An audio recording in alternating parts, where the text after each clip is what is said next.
শরীফ ওসমান হাদিকে শুক্রবার দিন সেই গুলি করার পর, যদিও মানে কি বলে জানি ভিন্ন দিকের গোলার্ধে থাকা আমরা মানে আমি ঠিক এটি সময় মতো জানি নাই, কিন্তু তারপর থেকে যখনই জেনেছি পুরোটা রাত ধরে আমি আপনাকে আসলে ফলো করছিলাম যে আপনি প্রথম সিসিটিভি ফুটেজ থেকে শুরু করে তারা আসলে কোন জায়গায় আছেন, কোন জায়গা থেকে পালাতে চেষ্টা করছেন কিনা ক্রমাগতভাবে আপনি স্ট্যাটাস দিয়ে গেছেন। আমার প্রশ্ন, যে তথ্য আপনার কাছে থাকলো সেই তথ্য কি বাংলাদেশের যারা আইন শৃঙ্খলা রক্ষাকারী বাহিনী যারা এটা কাজ করবেন তাদের কাছে ছিল না, নাকি তারা আপনার কাছে তথ্য দিয়েই তারা খালাস হয়েছে? পালানোর বিস্তারিত গল্প যারা সরবরাহ করছে তাদের দায়িত্ব ছিল ধরার। সাহেব, আসলে পালানোর বিস্তারিত গল্প এবং এই যে সরবরাহ করার যে বিষয়টা আছে, আমি আপনাকে বেশ মজার একটা কথা বলি। আমাকে গোয়েন্দা সংস্থা থেকে আমাকে তথ্য সরবরাহ করা হয় না। এটা অনেকেই মনে করেন যে আমাকে গোয়েন্দা সংস্থা থেকে আমাকে তথ্য সরবরাহ করা হয়, বাট বিষয়টা এমন না। আগে আমার গোয়েন্দা সংস্থাতে প্রচুর সোর্স ছিল, এখনো গোয়েন্দা সংস্থাতে প্রচুর সোর্স আছে, এবং আমার যখন কোথাও কোনো প্রয়োজন হয় কোনো তথ্য জানার জন্য আমি তাদেরকে রিচ আউট করি, তাদেরকে রিকোয়েস্ট করি যে এই বিষয়ে কোনো ইনফরমেশন জানার সুযোগ আছে কিনা, অথবা তারা যদি মনে করেন যে তারা কোনো কিছু একটা পলিটিক্যাল কারণে করতে পারছেন না, they do share with me sometimes যে হ্যাঁ এটাকে এভাবে করলে হয়তো বেটার হয়। তখন আমি তথ্য পাওয়া মাত্রই যে আমি জাম্প করে বসবো যে তথ্যের উপরে আমাকে অ্যাক্ট করতে হবে, ওইটাও না। নর্মালি কোনো তথ্য পেলে আমাকে ওইটা ভেরিফাই করতে হয়, আমাকে এটা কয়েকটা সোর্সের মাধ্যমে আমাকে ওটা যাচাই করতে হয়। তো আমি কোনো তথ্য পেলাম সেটাকে আমি ভেরিফাই করবো না, না করেই আমি জাম্প করবো যে এটাই হচ্ছে কনক্লুশন। ব্যাপারটা এরকম আমি করি না, এটা আমার পক্ষে করা সম্ভব না। এটা হচ্ছে একটা ক্লারিফিকেশন। সেকেন্ড হচ্ছে যদি আপনি আমার ইয়াটা একটু বলতেন যে মানে আপনি যে তথ্যগুলি পাইতেছেন সেই তথ্যগুলি কি বাংলাদেশের যাদের ধরার কথা এইটা দিয়ে আবার আমি যে তথ্যগুলো সেদিন পাচ্ছিলাম, এখন ইউ আন্ডারস্ট্যান্ড আমরা যখন কাজ করি এই ধরনের অনুসন্ধানী সাংবাদিকতা নিয়ে যখন আমরা কাজ করতে হয়, আমাদেরকে বিভিন্ন ধরনের মানুষের সাথে পরিচয় রাখতে হয়, বিভিন্ন ধরনের লোকজনের সাথে আমাদের পরিচয় থাকে। এই লোকদের মধ্যে কেউ হয়তো হতে পারে পুলিশের অফিসার, কেউ হয়তো হতে পারে আপনার আন্ডারওয়ার্ল্ডের সাথে রিলেটেড এরকম কোনো লোকজন, কেউ হয়তো হতে পারে আপনার অন্য কোনো পলিটিক্যাল পার্টির লোকজন, কেউ হয়তো সরকারের ভেতরে কোনো লোকজন, নট নেসেসারিলি যে ইন্টেলিজেন্সের লোকজন অথবা সিকিউরিটি ফোর্সের লোকজনই দিচ্ছে। এখন হয়তো এখানে এমন লোকজন আছেন যাদের পক্ষে এই তথ্যের ভিত্তিতে অ্যাক্ট করা সম্ভব হচ্ছে না, এবং আমার জন্য এই ছেলেটাকে চিনতে সময় লেগেছে কমপক্ষে হলো 4 থেকে 5 ঘন্টা। এবং এই তথ্য আমার কাছে বিভিন্ন মাধ্যমে আসছিল। ধরেন তার বন্ধুরা কেউ আসছিল, তার সাথে পড়াশোনা করেছে এরকম কেউ আসছিল। এই ছেলে আপনার বেসিসের মেম্বার ছিল, সে মোস্তফা জব্বার যিনি ছিল তার কাছ থেকে পুরস্কার নিয়েছে, এবং ওই যে আইটি সোসাইটি আপনার বেসিসের যে একটা সোসাইটি আছে, ওই সোসাইটির ভেতরের লোকজন আমাকে রিচ আউট করেছে যে আমরা এই ছেলেটাকে চিনতে পারতেছি, এই ছেলেটা হচ্ছে এই এটা। স্যার আপনি কিছু মনে করলে আপনার একটা কথা বলি, আপনি তো একজন মানুষ, বাংলাদেশের ডজন খানে গোয়েন্দা সংস্থা আছে যাদের এই কাজগুলি রুটিন অনুযায়ী করার কথা। মানে জুমার নামাজের পরে উনি ব্যাটারি চালিত রিক্সা করে উনি যাচ্ছেন, একটা মোটরসাইকেলে করে ওনাকে গুলি করে দেওয়া হচ্ছে, সেইটা সিসিটিভির ফুটেজে দেখা যাচ্ছে। তারপরে কাজগুলি তো রুটিন, সেটা ক্রিমিনোলজিতেও পড়ানো হয়, সেটা যে কোনো কিছুতে পড়ানো হয়েছে। তারা যে গোয়েন্দা সংস্থা, এই নামটা গোয়েন্দা লাগাইতে হইলেও তাদের এগুলি পড়তে হয়েছে না। এখানে খালেদ ভাই, আমি আপনাকে একটা জিনিস একটু বলি যে এই ঘটনাটা যেটা ঘটে এটা খুবই আনপ্রেসিডেন্টেড এবং খুবই সাডেন একটা ইনসিডেন্ট। হ্যাঁ, এটার জন্য কেউই আসলে আপনার পরবর্তী আমি তার নিরাপত্তার কথা বলছি না, পরবর্তী হয়েছে একটা ফ্রাইডেতে, এটা হয়েছে একটা ছুটির দিনে। এবং আমরা যখন এখন ইউ আন্ডারস্ট্যান্ড সরকারি সংস্থা এবং সরকারি যারা কাজকর্ম করে তাদেরকে তো একটা হায়ারার্কি মেনটেন করতে হয়, তাদের প্রসেস আছে, তাদের প্রসেস ফ্লো ফলো করতে হয়। আমার কাছে যখন কোনো কিছু আসে, আমার তো ধরেন আরো 10টা হ্যান্ড আছে, আরো 20টা হ্যান্ড আছে, আমি হয়তো বিভিন্ন হ্যান্ডের মাধ্যমে রান করে আমি চেক করে যে এটা আসলে কি হচ্ছে অ্যাকচুয়ালি এখানে, আমি অ্যাসেস করে দেন আই রান ইট। তো আমার ক্ষেত্রে বিষয়টা যেমন, তাদের ক্ষেত্রে হয়তো বিষয়টা ওরকম না। হ্যাঁ, অফকোর্স এই ছেলেটাকে যখন 7 ঘন্টা, আমরা 5 ঘন্টা পরে যখন জানা গেছে যে এই ছেলেটা অ্যাকচুয়ালি কে, তখন by that time he has pretty much left the country. কারণ আমি যেটা শুরু থেকে বলে এসেছি যে এটা খুবই একটা কোঅর্ডিনেটেড মুভমেন্ট এবং খুবই কোঅর্ডিনেটেডলি তারা এই আক্রমণটা করেছে। এই ছেলেটাকে অনেকদিন ধরে ফলো করা হয়েছে, এরা এর ভেতরে প্রবেশ করেছে এবং এদেরকে প্রপারলি দেশ থেকে আপনার আরেক দিকে এক্সিট করে দেওয়ার জন্য একটা দল আছে।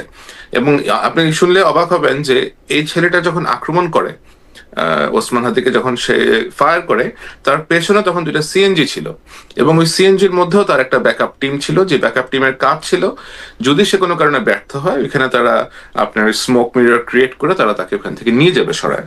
তো এই জিনিসগুলো তো অবশ্যই আমাদের এজেন্সিরা যারা আছেন তারা অবশ্যই এখন এই বিষয়ে অনেক সচেতন হয়েছেন I hope they are working on it on a very serious scale. আমি যেটা শুনতে পাচ্ছি, they are very serious about it. তো এরকম একটা ঘটনা আশা করি তারা ভবিষ্যতে আর যেন না ঘটে, এটা ঘটাতে তারা সর্বোচ্চ অবস্থানে। আমি শুধু ভবিষ্যতের ক্ষেত্রে আগে আমি শুধু দুইটা জিনিস একটু ক্লিয়ার হতে চাই। একটা জিনিস হচ্ছে অ্যাটেম্প টু মার্ডারের ক্ষেত্রে আমি যতদূর জানি যেই থানার জুরিসডিকশনে পড়বে তাদের কাউরে জিজ্ঞেস করতে হয় না, হোমিসাইডের ক্ষেত্রে কাউরে জিজ্ঞেস করতে হয় না প্রসিডিং শুরু করতে, এবং শুক্র শনিবার ঈদের দিন পূজার দিন এর কোনো কিছু আসলে যারা কোনো একটা হত্যা বা হত্যা প্রচেষ্টার ক্ষেত্রে যারা দায়িত্বে থাকেন তাদের ক্ষেত্রে এইটার কোনো এক্সকিউজ নাই। কিন্তু আমরা দেখছি যে নড়তে চড়তে উপদেষ্টারা এসে একটা কথা বলতে, এবং সেই কথাও মানে অর্ধেক মিনিংলেস। ইন্টারেস্টিং ব্যাপার হচ্ছে আপনি কিন্তু দায়ী করছেন উপদেষ্টা মানে বাঘের উপরে টাগ তাকে, সেইখানে আপনি বলছেন স্বরাষ্ট্র মন্ত্রণালয়ের স্বরাষ্ট্র উপদেষ্টার নিয়ন্ত্রণে নাই, মানে অ্যাপারেন্টলি আমরা রিভেন উইঙ্কেলের নাম কাইটা ডক্টর মোহাম্মদ ইউনূস লিখতে দেখবো। আসলে সত্যি কথা, যিনি ঘুমায় থাকেন এবং যিনি কিছু চোখে দেখেন না। কারণ হচ্ছে আপনি লিখতেছেন এখানে আমি আপনাকে একটা জিনিস বলি খালিদ ভাই, এখানে আমাকে একটু সময় দেন, আমি আপনাকে একটু বুঝিয়ে বলি।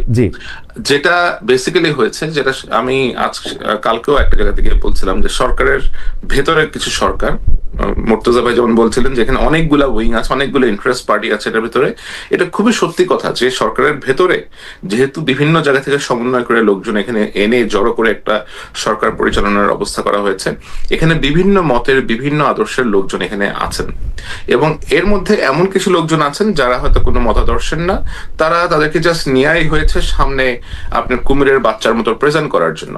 এরকম 3 থেকে 4 জন উপদেষ্টা আছেন, এবং আপনি দেখবেন যে পৃথিবীর যত কিছু হয় যে সরকারের হয়তো একটা চেয়ার ভেঙে গেছে, ওই উপদেষ্টার দোষ।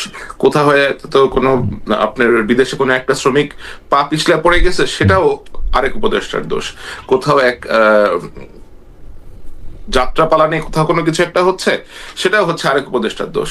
সুতরাং এই যে ধরেন আপনার উপদেষ্টারা যে কিছু লোকজনকে স্কেপগোট হিসেবে তারা নিয়ে আসছে এখানে আপনার অন্যদেরকে আড়াল করার জন্য, এটা একটা বাজে প্রয়াস আর কি। তো এটার অংশ হিসেবে আমি আপনাকে বলবো যে একটু হোল্ড করবেন প্লিজ, একটু হোল্ড করেন।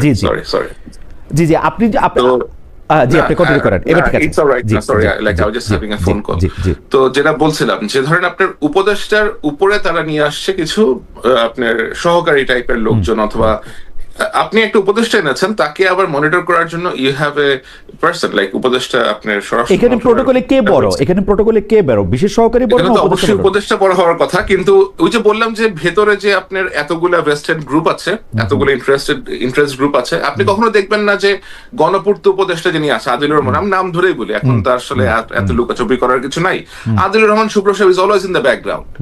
জুনিয়র যত দোষ আসিফ নজরুলের, জুনিয়র যত দোষ মোস্তফা সরোয়ার ফারুকীর, জুনিয়র যত রকমের অপকর্মের দোষ ওই আপনার স্টুডেন্ট অ্যাডভাইজার মাহফুজের। পেছনে যারা নিজেদেরকে এমন মিনিস্ট্রিতে রেখেছেন যে সামনে আসতে হয় না, গণপূর্ত মন্ত্রণালয়, শিক্ষা, তারপরে আবার আপনার পাওয়ারে আছে একটা, এই লোকগুলা তারা যা করেছে, এটা আমার মনে হয় তারা খুব ভালো করে জানেন যে তারা কি করেছেন সরকারের ভিতরে থেকে, এবং এখনো তাদের কারা কি কোথায় কি করে চলেছেন। এই যে আপনি স্বরাষ্ট্র উপদেষ্টাকে যে ওখানে বসে আছেন, এই ভদ্রলোকের সচিবটা কি একটু খোঁজ খবর নেন, এই যে তার সচিবের আপনার পলিটিক্যাল যে অ্যাফিলিয়েশনটা কি, উপদেষ্টা সাহেবের যে সহকারী আছেন ওই সহকারীর পলিটিক্যাল অ্যাফিলিয়েশন কি, সে আগে স্টুডেন্ট অবস্থাতে সে কিসের পলিটিক্স করে আসতো। সুতরাং আপনাকে যারা চালাবে, আপনি একটা লোককে চারিদিক দিয়ে ঘিরে ধরে রাখছেন আপনার পারপাস সার্ভ করবে এরকম লোকজনের, এবং আপনি আশা করতেছেন যে এই বয়স্ক একজন সাবেক জেনারেল সাহেব উনি সবকিছু উল্টা দিবে। ব্যাপারটা তো এরকম না। না স্যার, আপনার কাছে আমার শুধু এইটা প্রশ্ন, আমি কিন্তু এই যে উপদেষ্টা তার সহকারী এই যে মেকানিজমটা, এটা কিন্তু আমি চারিদিকে দেখতে পাই। মানে এই যে নিরাপত্তা উপদেষ্টা কি আসলে পররাষ্ট্র উপদেষ্টা না, সেই পররাষ্ট্র উপদেষ্টা। হ্যাঁ, তো এখন মানে এটা একটা ইন্টারেস্টিং কথা বলেছেন আপনি। আমি কিছু হলেই তৌহিদ সাহেবকে কিছু হলেই গালিগালাজ করে পাঠায় ফেলা হয়, বাট তৌহিদ সাহেবের তো এখানে কোনো ক্ষমতা নাই, ক্ষমতা তো আরেকজন উপর থেকে নিয়ে আসছে। মানে তৌহিদ সাহেব পররাষ্ট্র উপদেষ্টা যদি দিল্লি গিয়ে কারোর সাথে বৈঠক করে আসতো তাহলে সে শেষ হয়ে যেত। নিরাপত্তা উপদেষ্টা গিয়ে 4 দিন গিয়ে নিরাপত্তা উপদেষ্টা তো ওইখানে গিয়ে ভয়ে হোটেলেও থাকে নাই, অ্যাম্বাসেডর ওইখানে হাই কমিশনের বাসা থেকে তারা ঘুমাইতে হয়েছে ভয়ে। কিন্তু আমার কথা হলো, নিরাপত্তা উপদেষ্টা, আমি আমি কথার মানে জনাব গোলাম মুর্তজার কথা একটু আমি শুনতে চাই, কিন্তু আমি শুধু একটু জিজ্ঞেস করবো যে আপনার কাছে কি মনে হয় ডক্টর মোহাম্মদ ইউনূস কি করেন আসলে? মানে এই উপদেশটা ব্যর্থ, এই উপদেশটা পারে না, এই উপদেশটা করে নাই। আমি প্রিটি শিওর, কারণ আমি এই মডেলটা জানি। শেখ হাসিনার আমলে শেখ হাসিনার কথা ছাড়া ডিবি অফিসে হারুন নড়ে নাই। ডক্টর মোহাম্মদ ইউনূসের কথা ছাড়া আনিস আলমগীর গ্রেফতার